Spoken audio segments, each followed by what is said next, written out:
In 1837, the U.S. economy was on the brink of collapse. We were heading into a depression. There were hundreds of thousands of people out of work, tens of thousands of businesses and farms that were going bankrupt. Even banks were closing their doors. The U.S. debt was spiraling out of control. And we had a president, a national president, who was severely dividing the country.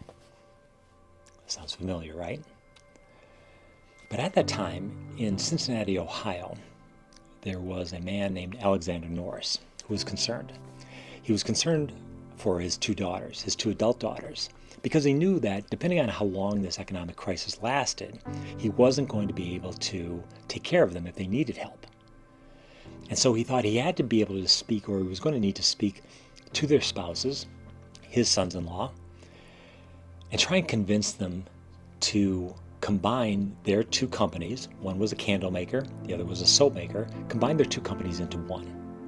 He knew that because they used the same raw materials, animal fat, that they would be competing with one another, and one might put the other out of business, or even worse, some other entity would put them both out of business, which obviously would affect his daughters, and he didn't want that to happen.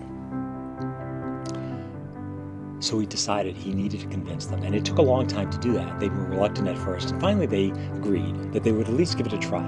They weren't making any long-term promises, but they were willing to give it a try. They were willing to try and create this one company out of the two. And so his two son-in-laws, William Proctor and James Gamble, took their $3,500 investment and combined it together to form this new company during a depression. Now, Alexander Norris will never get credit for creating Procter & Gamble or for the $50 billion company that it's become today, but he should, because he saw something that companies and organizations today should see just as clearly, that you don't have to be creating new products, you don't have to be innovating in such a way that you're creating new processes or doing something that no one else is doing. Sometimes it's just about finding a relationship that can help you, that can make you safer, that can offer some protection for you. Because if you do that, you may not only find that they keep you safe, but that they can make you wildly successful as well.